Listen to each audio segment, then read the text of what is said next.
one thing that I really hope that people can remember me whenever they feel unsure, they feel that they need a boost of bravery and encouragement. I can be a person that they feel like, okay, she did that, so can I. I want to be that. I want to be remembered like that. I want to be a dose of encouragement for other people. And I think also I want to spread kindness. I want to spread, this way of thinking that we can always create a safe space for each other. We can always suspend judgment, which is mover's rule. Always suspend our judgment.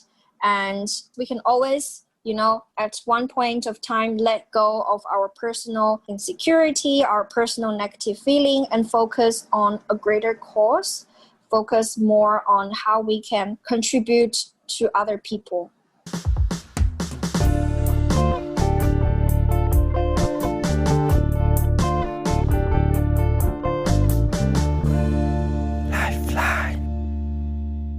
Hello everyone, my name is Din Long and welcome to the podcast Lifeline. In this podcast, I will interview people who are having a positive impact in their community and have a strong message that deserves to be shared. We will dive deeper into their journey becoming a changemaker, and hopefully you can take away some insights for your own journey. In today's episode, you'll be meeting Linka, an amazing human being who is a community builder, an entrepreneur, a mentor, a facilitator, and even a cheerleader for so many young changemakers in Asia-Pacific. She will share with us her long journey transitioning from English and Chinese translation to supporting young social entrepreneurs and innovators all around Asia-Pacific. Ni hao, Linka! Bonjour, Ding Long! Super happy to have you for the first episode of Lifeline. You are my friend, you are my colleague, and you are much more than friend and colleague. And for the small story, so I met Linka in Hong Kong like a few years ago when she was still working in this super cool social enterprise. I'm sure she's going to speak about it later. And yeah, I think she was cold, so I gave her my big winter jacket, and then from that we started to be friends. And now I'm Linka's colleague, so yeah, she's sitting next to me in Bangkok.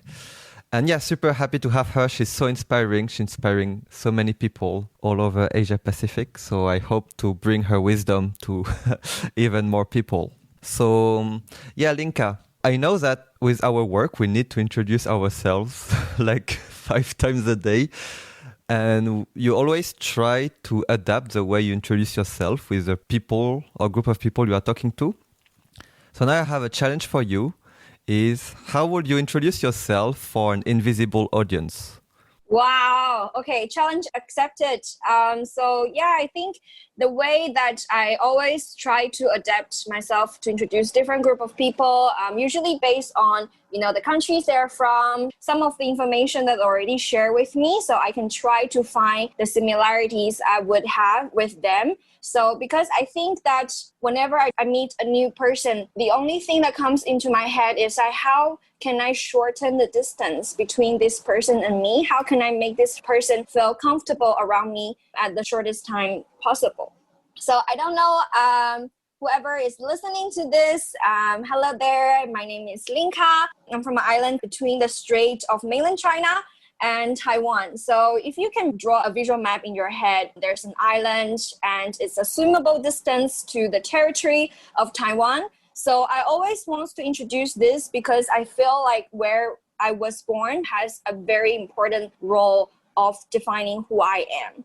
And now I am in Bangkok. So if you look at my life path, I'm always moving southward and westward. So before I was in Bangkok, I was in Hong Kong, and I feel like I'm moving more and more into the tropical area. And I think another thing that's very easy to connect with people is through language. So I speak Mandarin, Hokkien, Cantonese. I've learned Japanese, Spanish, Russian, and now I'm also learning Thai. So I think one thing that I really, that I realized about myself is that at a period of time, whenever I'm always very busy, I'm a workaholic, but whenever I'm not working, I always ask myself, okay, so what is the first thing that comes into my mind? What is something that I want to spend my time on without thinking of, return of, for example, when we're working, we're expecting something in return for ourselves, but what is something that I always just want to dive into without any expectation of return? And that is language, that is learning language. So yeah, I found it, the location and also language, those two things, no matter who you are, whenever you're listening to this, I hope that these two things can connect us, can shorten our distance immediately. Great. I want to ask you so many questions now, but the first one, I think, let's start from the very beginning is, so you said your hometown, so like where you're from really defines who you are. Could you elaborate a little bit on that? Yeah, sure. So when I was young, I lived in the village most of the time because my parents, they are working in the city and they don't have any time to take care of me. I either, make myself instant noodle every day in the daytime, or I go back to my village and then being taken care by my grandparents. So when I was in the village, when I was growing up there, everything surrounded by me are, Hokkien culture. So we speak Hokkien or Minnan dialect.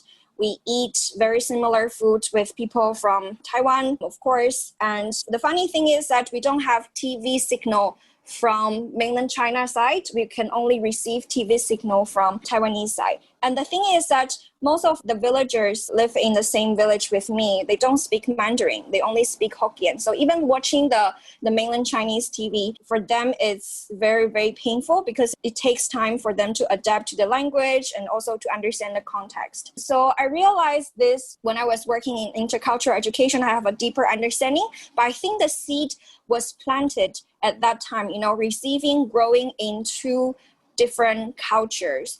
And culturally, in terms of language, food, architecture, etc., I noticed that I'm somehow closer to people from Taiwan than, let's say, people from northern China, like Beijing, etc., because I watched the same cartoon with them, I ate the same food with them, we speak same language. So at that time, when I grew up, I moved to another city called Guangzhou, and I study, I got my bachelor degree there. And then it was, at that time, there were a lot of online discussion. There are a lot of misunderstanding between the mainland Chinese side and Taiwanese side. People are not taking time to learn about each other, but instead, they're being very judgmental about each other. They're criticizing each other. They're blaming each other all the time. So because I feel like I grew up with these two cultures within me, I understand both sides. So I always thinking why people are not happy with each other. I'm very happy. I know, everything from the Taiwanese side, but I also understand everything from the mainland China side, but they're fighting among each other. So I felt confused. But then later on, when I was in Hong Kong, when I was working in this most amazing social enterprise called intercultural education, I think I gradually found my answer. So what is the answer?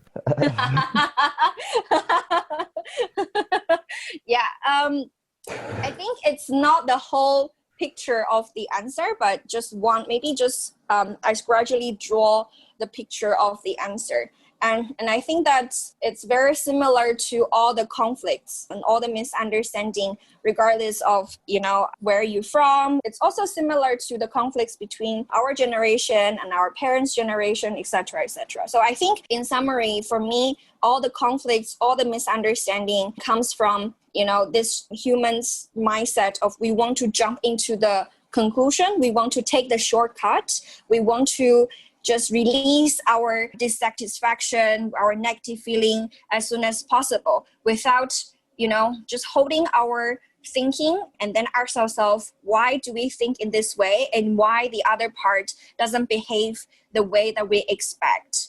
So I think it's really related to not listened without judgment and having a certain expectation of the other party. So let me also elaborate bit more about my observation among family relationship is very similar of all the relationship in the world, right? So parents have a certain expectation of their children, how they want them to, be successful, get a good degree, get a good job, and have a happy family. And then the children has their own expectation of their life. I want to explore the world. I want to see the world. I don't want to just listen to my parents. So then that's where the conflict starts, right? And then these two sides, instead of listen to each other and think about, for the children, think about why my parents want me to do this, and think about what's their intention, right? So for the parents, their intention is always fundamental. It's always about the happiness and healthiness of their children. And in order to get that, to do that,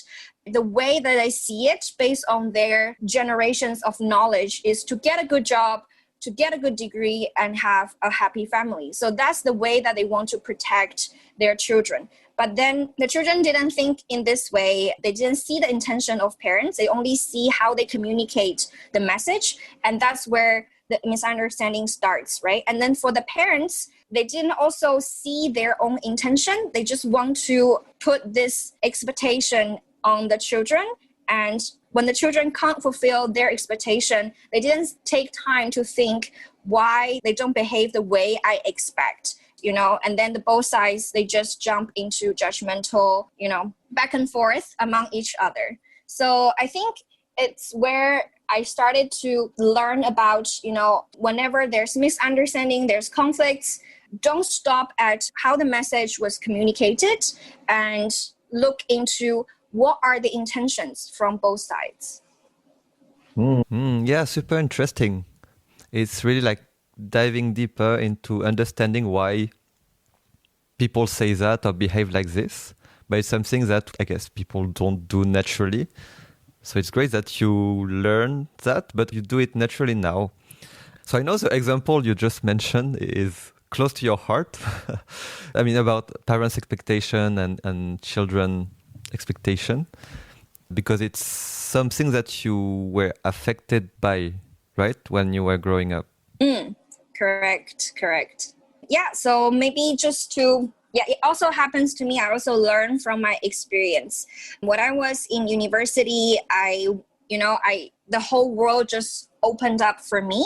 So the situation was that in China, averagely for the first 18 years of our lives, we don't think about anything else other than get to university. So that's what our parents' generation keep telling us, you need to get to a university, otherwise your life is screwed. So that's why we have this huge pressure of university entrance exam, and our life is very, very simple and very, very focused. There's no enough other space to think about anything else, because we usually wake up at 6 and go to the school before 7:30 and finish all the classes at 5 p.m. But in the evening, there's also this study hour where you don't have courses, but you just need to finish all the homework and together with all your classmates. And that usually ends around 9:30, almost 10 p.m. So we don't usually have a lot of time to think our life beyond just getting into university. So when I was got a notification, like, oh, I have a university to go to, yay! I feel like, okay, so to many of us, that notification is very similar to the end of fairy tale, where you usually hear that whoever in the fairy tale lived happy life ever after. But then that was not the case, right? That was actually just the beginning of our life. That's just when we start to think about how we want to spend our life. How do we want to live our life? So I was having that thought as well. How would I want to see myself 10 years time, after graduating from university, etc., etc. So I started to just dive into many opportunities in the campus. I want to try as many as possible. I try, those typical student union and different student organizations. And I ended up in iceberg, which is the world's largest student organization. At that time, I was, just exposed into this. So many young people from different countries, different continents, different cultural backgrounds. They have different understanding of world, different understanding of how they want to live their life. And I was so amazed. And I never thought of life could be life has so many possibilities. So I was just spending my time doing Isaac stuff all the time. And then my father noticed that, and we had a huge fight. Because his main reason was that, why are you so silly? Why are you doing this? Isaac is not paying you. Why are you doing this voluntary work? You should study harder. You should, do this either paid internship or paid job to gain more experience and get more return. So we had a lot of fight. And at that time, I don't understand why he doesn't play the supportive role, because he has always playing a very supportive role of me. A lot of people doesn't approve his decision of allowing me to get a master's degree around him, but he actually fought for me. So he has been always a supportive role of me. But at that period of time, we have so many fights because he doesn't understand why I'm doing work without any return. And I don't understand why he changed his attitude, why he becomes so conservative, why he became so disapproval of anything that I'm trying to do for myself. But now I think I get to understand his perspective. He was trying to protect me. He was trying to, use his own perspective of world. And I get to reflect a little bit more, in his generation, in his life, a lot of things, if you don't get return on your investment, he doesn't feel secure enough. So he was trying in his way to protect me. But then it was at that time I realized how important it is to have this long-term and visional thinking for our own life, because not being, not thinking to feel like you're obliged to get return on your time investment or resources investment in a very short period of time can actually help us to make decisions that will be benefit for us in long-term perspective. So you realized a lot of things during your bachelor in Guangzhou. And I think it's great that you had somehow you found the power to explore and ask yourself these questions, like what do I want to become in 10 years? I mean, for me, I never asked this question until I was like 24, 25. And you also, like when you speak about long-term vision, is it something you also started to think about? I mean, was like, because after Guangzhou, you went to study masters in Hong Kong. So Hong Kong was part of your plan, right?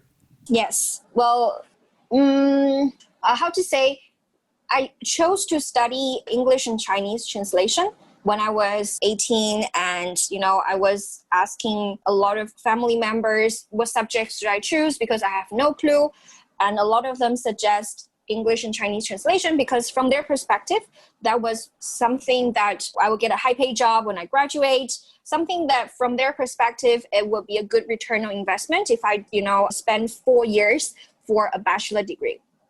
But then the first class I remember vividly in the university when I was, still 18, the teacher told us you have to study harder, extra harder compared to your senior schoolmates or all the other translators and interpreters in the job market, because they are this thing called machine translation that are coming up. We don't know what the future of that will be like, but you have to work harder than your previous students. So I didn't think that much about machine translation at that time, but I think the seed was also planted. And when I was studying, when I was in my 4 years of uni, I tried a lot of student organization, including ISAC, and I've started my Model APAC, which is very similar to Model United Nations, but Model APAC focused more in Asia-Pacific and more on economic development. And I started my school chapters, and then I tried different things. But then when I was about to graduate, I also have this question to myself, what's next?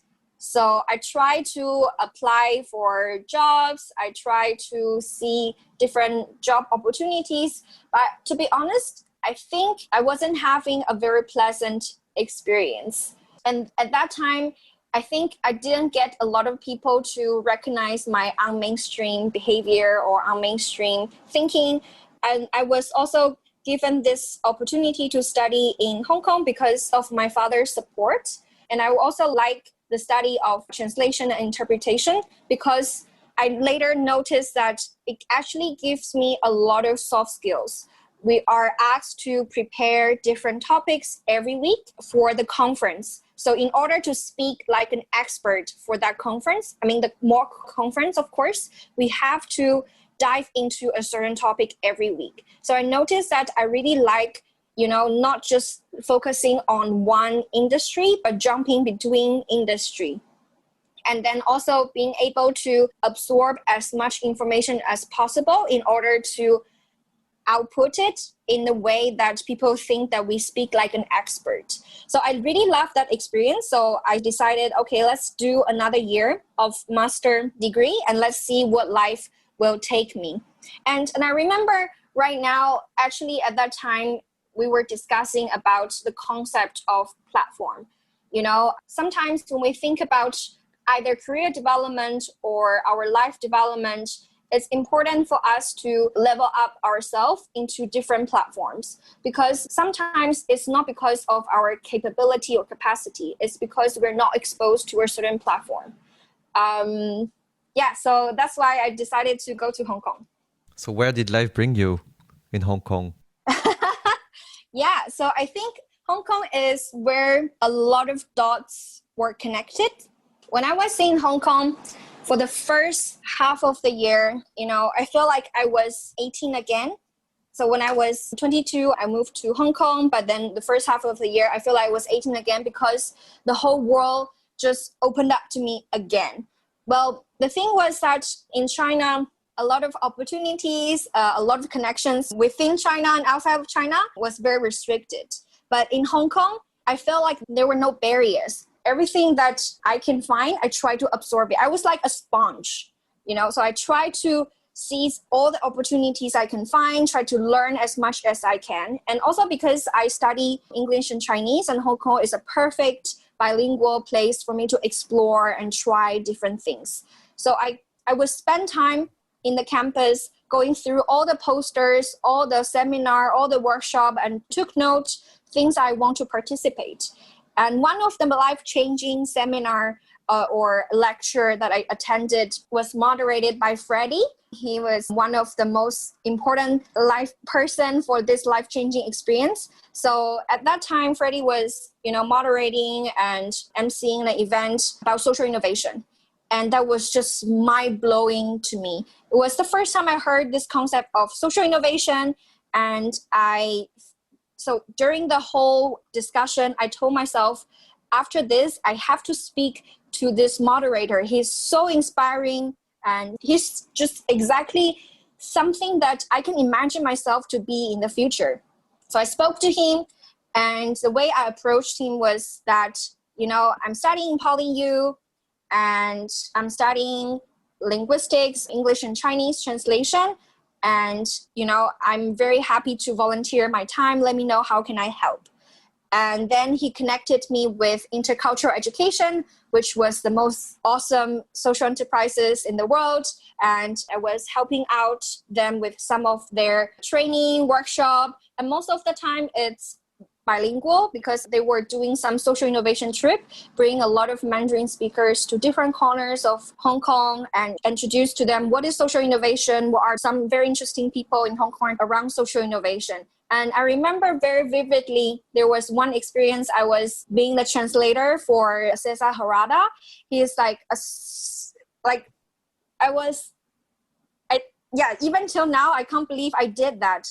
It's a super inspiring TED Talk speaker, and he was showing our participants around his space called Maker Bay, and I was translating it to him, and that was one of the best experience I had in my life. So, right. And when I was in Hong Kong, apart from just immerse myself to different opportunities and learning as much as I can about social innovation, about youth development, I also have my study, right? So if you use economic terms to look at how I made my decision, the opportunity cost was that I didn't spend a lot of time for my study directly, because at that time, a lot of my classmates was in the language lab. They're sitting in front of the laptop, listen to a recorded speech, and then click pause and then try to interpret and then record their interpretation. And later on, they will play back their interpretation and try to do the analysis of how well they interpreted. So I didn't spend a lot of time to do that homework, but instead I spent a lot of time trying to use my skills, introduce the different things, different concepts to people speak different language. So I feel like I somehow practice interpreting and translation in a more practical way. And then I think that leads me to, something that I felt, I felt unexpected, because at the end of the first semester in Hong Kong, we were having an exam. And in order to get into the interpreter class, it was quite competitive, because I think for the whole year we have 60 to 80 students, but we will only have 20 students to get to the interpreter class. The rest will go to translator class. And then the benefit of going to interpreter class is to be able to have a trip to UN ASCAP to join their annual meeting and to observe the conference. So everyone was so motivated to go to the interpreter class, and everyone was just working so hard, practicing their interpreting and trying their best. So I remember I was very, very nervous during the final exam, because I didn't spend as much time as other people sitting in front of the language lab and doing practice. I was just, out there and just, volunteering my time and do things that I enjoy.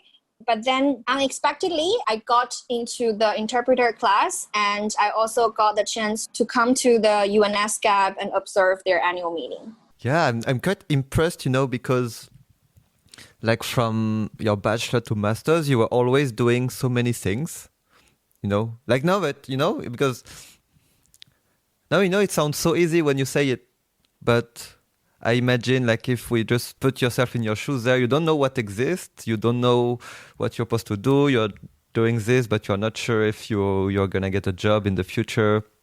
But I don't know, for me, you still go, you still move forward and do all these things.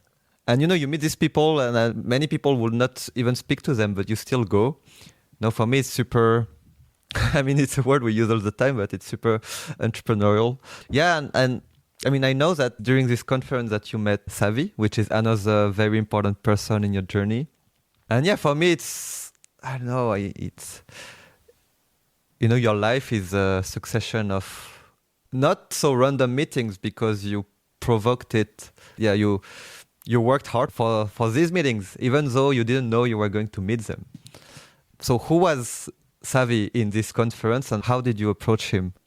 Yeah, that's a very good question. So when I got the chance to attend this UN conference, and I felt like I noticed that in the conference, a lot of my classmates were taking photos and then, saying that, I'm in the UN, yay, and that's it.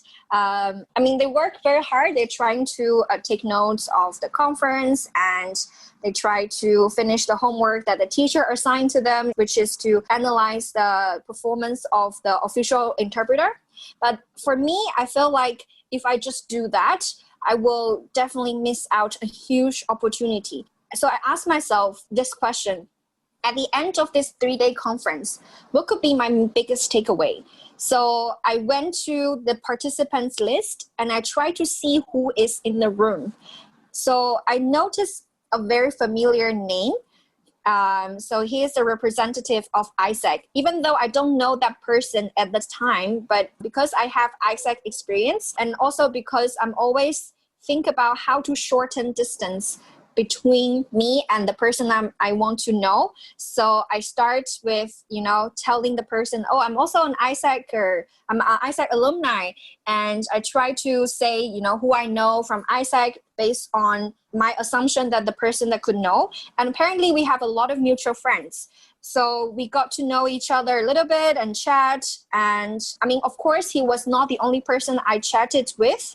There were a lot of other network civil society organizations and tried to say hi.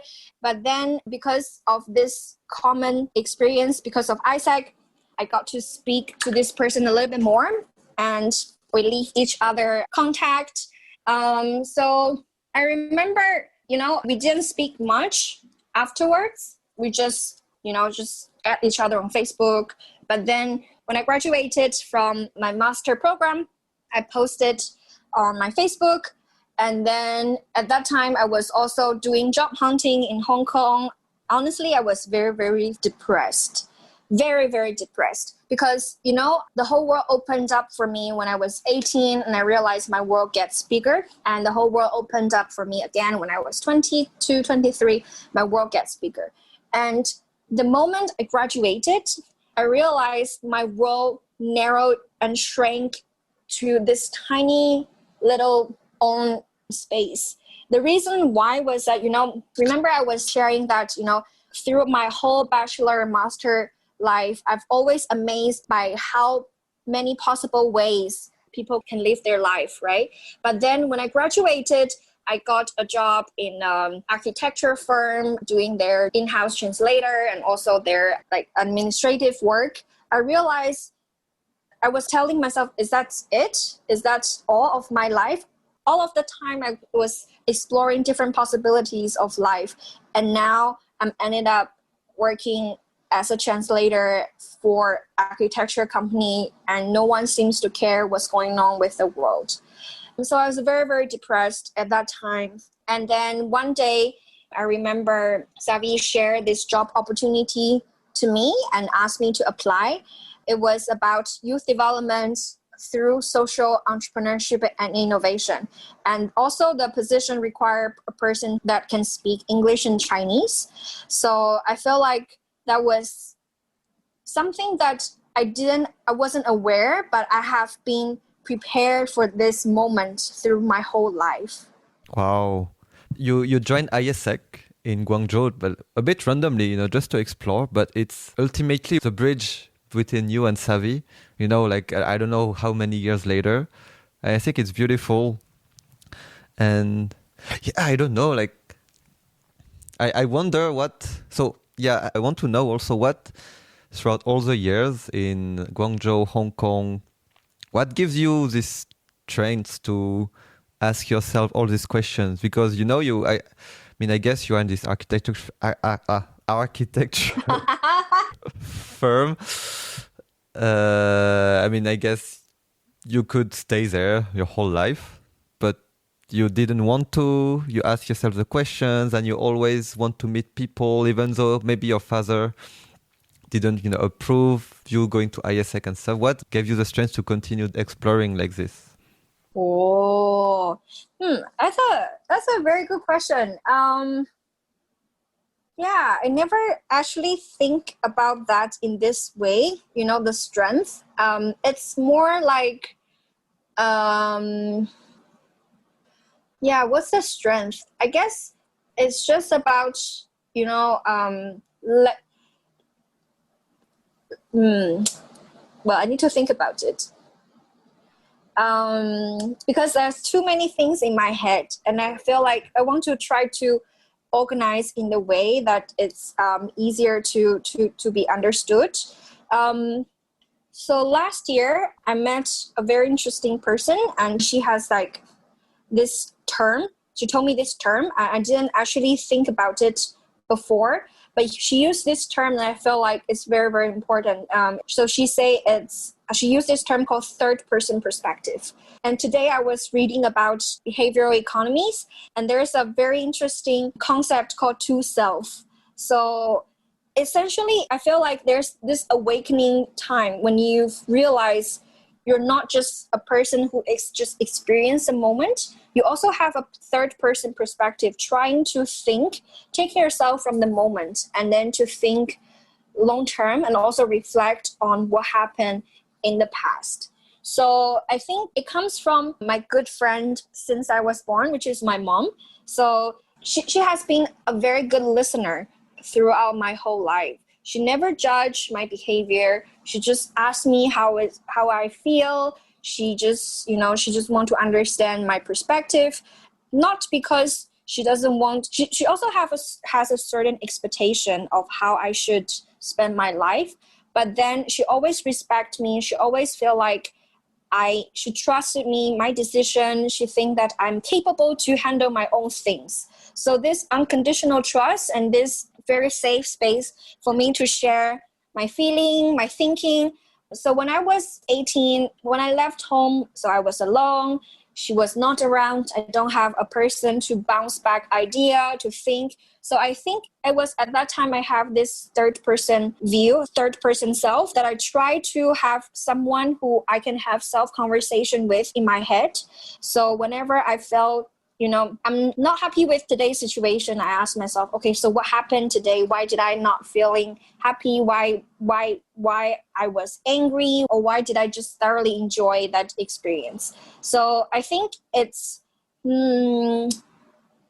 instead of saying strength, I would say that it's more about I developed this third person perspective that, this third person, of course, gave me strength, but most importantly is a very good facilitator, a very good person who is always there, listen to me without any judgment, of course, and also just curious and trying to understand my feeling and my perspective. So it's this third person who guided you through all the years. And it's funny, so you are a facilitator in real life, but also in inside. And also, I just want to say that what I read today, and I think is super fascinating. I haven't really dig deeper into it. So just based from my reading today, you have this two self. Everyone has two self. One is a doer, one is a planner, right? The doer always wants to enjoy the moment. So a very, very famous psychological experiment was an Oreo experiment. So basically, there's a scientist that put a kid in a room and put an Oreo in front of the kid and say that if you don't touch it after 15 minutes, you will get 3 Oreos, right? But you don't have to do that. As whenever you want the Oreo, just ring the bell, we will come in and you can eat the Oreo. So the two self, essentially the doer wants to have the Oreo, but the planner, because the planner wants to wait for 15 minutes so you can enjoy 3 Oreos instead of 1. So you always have this doer and planner within ourselves. It's more about who do you want, which one of yourself that you want to put effort on. And the thing is that the perfect model between doer and planner is not have them as a peer, but have hierarchy between them, right? The doer want to satisfy our sense, our feeling at the moment, but the planner always think long term. So have your planner as the boss of the doer. So whenever the doer is trying to do something, the planner has made the decision. Whether you want to eat the Oreo now or not, let the planner make the decision and the doer will, fulfill that requirement. So I would say that it's such an amazing read that I have today. I get to know myself a little bit more through this concept. And I didn't know that before, that it's actually, a behavioral economy thing that, we all have our two selves in ourselves. One is focusing on short-term satisfaction. The other is looking for long-term benefits. I feel like you've always managed to focus on the long-term benefits. Yes, I think so. Yeah, no, I mean, even if it's long term in the short term, because you mentioned you were in this UNESCAP conference, but you thought about, okay, what are the 3 takeaways I want to have? And it's not long term. I mean, it's like in 2 days, right? But it's still planning what you're going to do. And yeah, I mean, I'm always amazed by your future thinking mindset. Yeah, I just want to add another point here. The more I get to know about psychology, and also the first time I heard about this concept was from Till, which is another very important person in my life. He's the general manager of intercultural education. So what he shared with me was that, the way how we think is also like a muscle in our brain, like how we train. We do exercise to build up our body, to make ourselves healthier. It's the same with our brain, with our mindset. So the way how we want to think, it could also be learned. We're not just born with a certain way of thinking. So it depends on how much we want ourselves to change or how we want ourselves to think. We can also just train ourselves and practice it. How do you want to think, Linka? well, long term. Cool. Yeah, so coming back to this moment where Savi gave you this, I mean, I don't know if he gave you the job, but at least shared with you the job offer. So yeah, basically you joined. You've been in the UNDP team for a long time now, 3 years and a half. And your official title is Youth Social Innovation and Entrepreneurship Consultant, which is very, very fancy and complicated.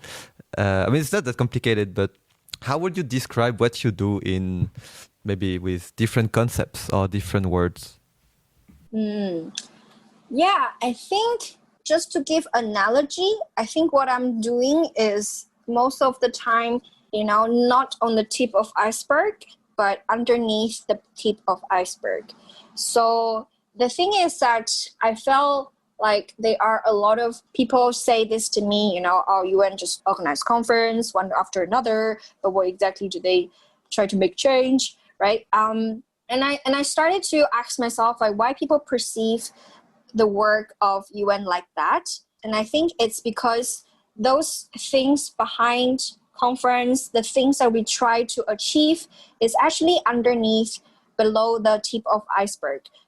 Of course, because the conference is the most visual things that everyone can see. So that feels like, oh, that's basically what UN does every day. But actually, I think what I'm doing, what our team are doing, it's below the tip of iceberg. So I'll tell you why. Because the thing is that, we're in the Asia-Pacific office, right? We're actually not at the front line of doing activity or serving people directly. We are supporting the national office for them to fulfill that.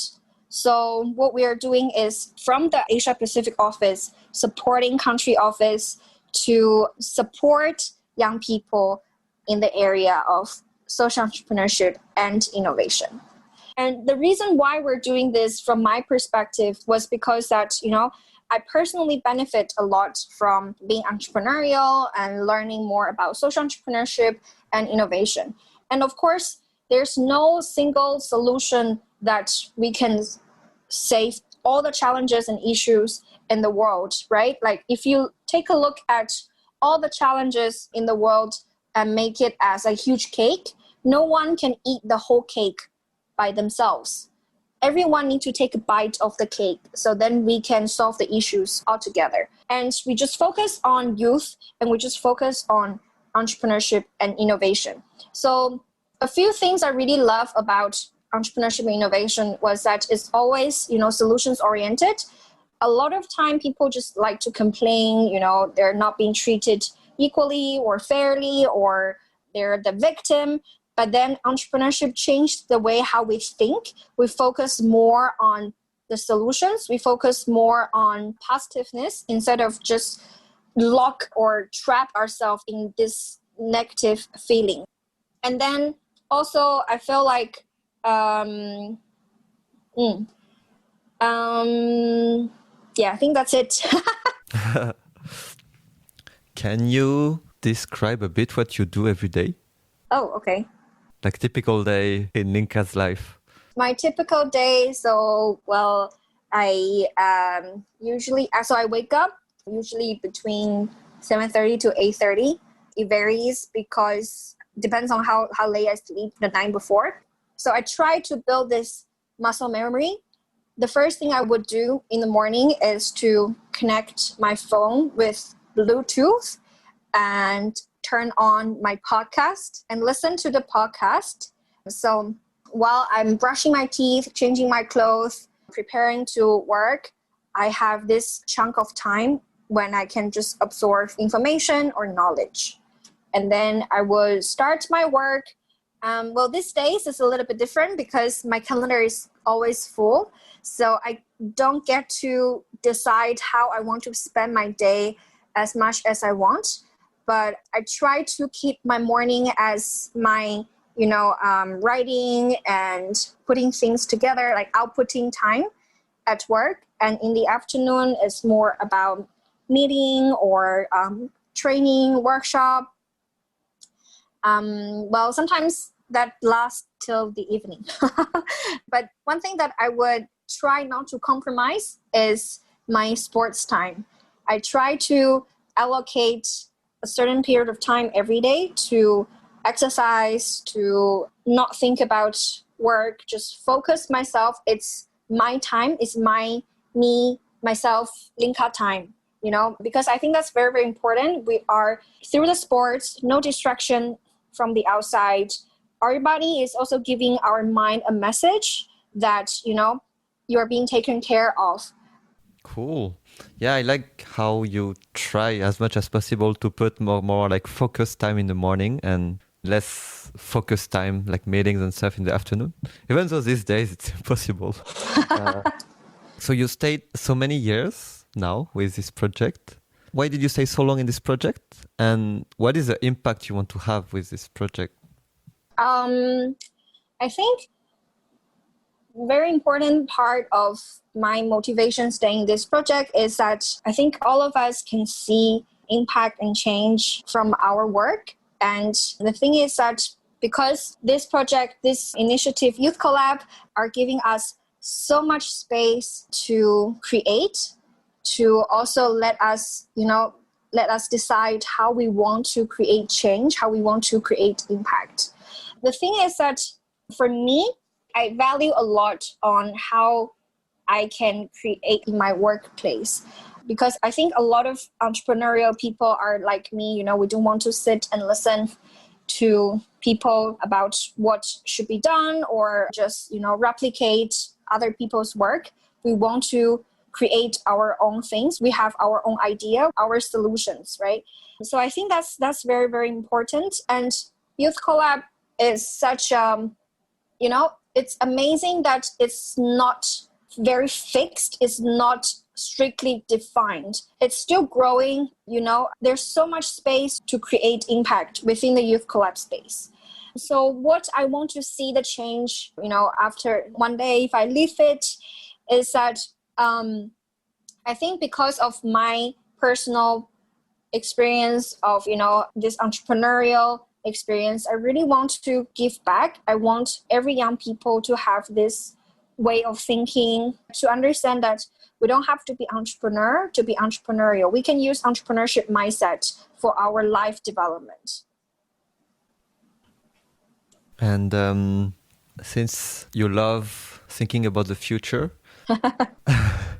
how do you want people to remember you and to know you for?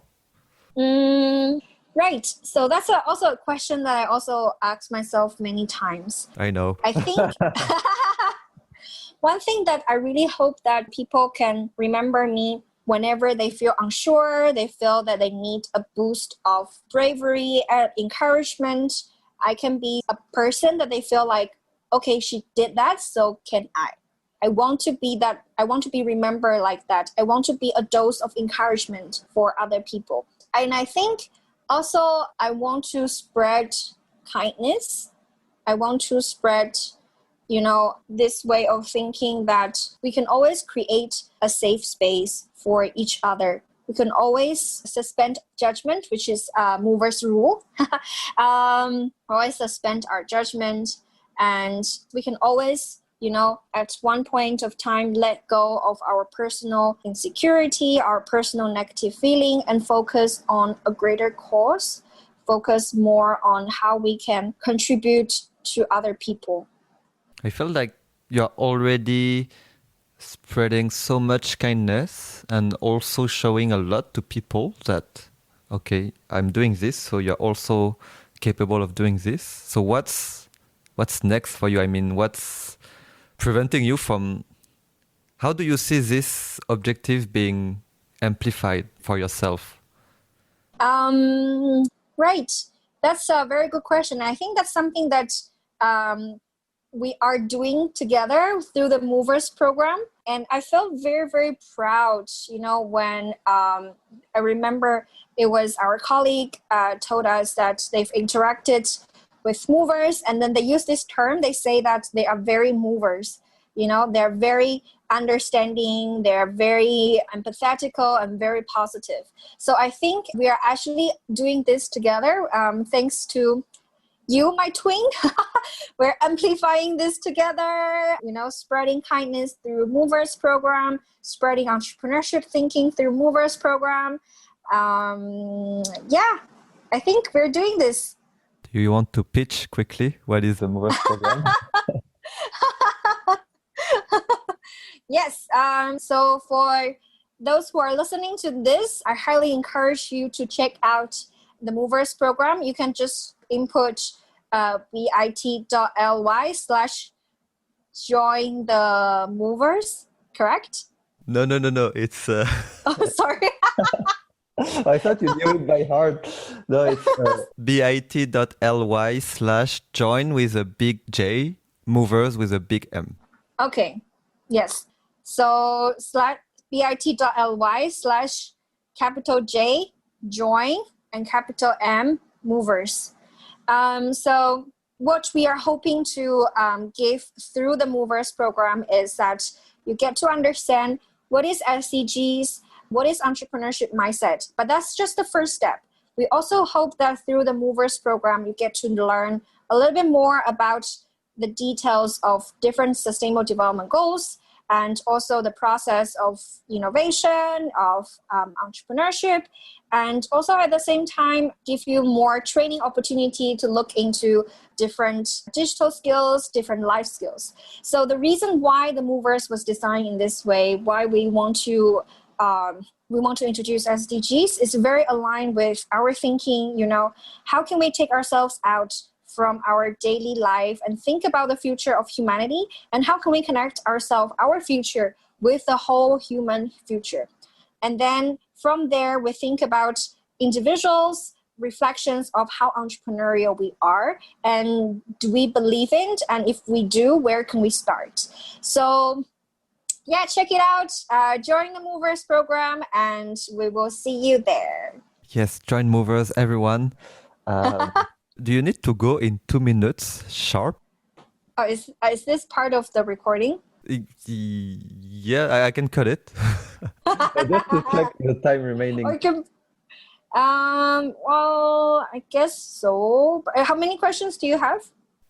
Just 2 quick. I can cut into 1 quick because we have 1 minute. Okay.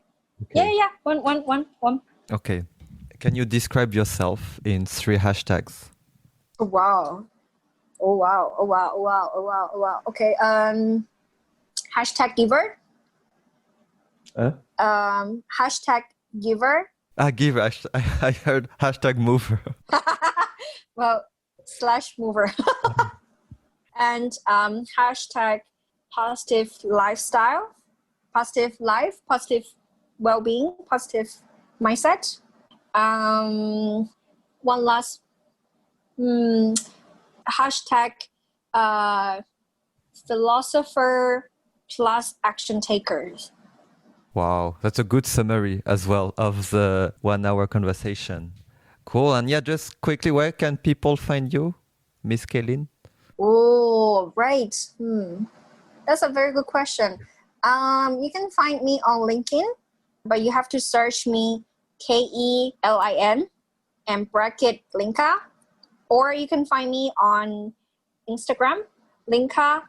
Actually, I don't remember what's my Instagram name, but I think if you follow Lifeline, you probably will see that I'm tagged there. So yeah, follow Lifeline podcast, Facebook page, and Instagram page. Yay. Cool. I let you go, Linka. Thank you so much. Shisheni, as my ancestor used to say. Yay. Yeah. Merci beaucoup. Merci. Thank you so much. Bye-bye. Thank you for listening to the story of Linka. If you enjoyed this episode, feel free to share it with your friends to help Linka be a dose of inspiration for even more people.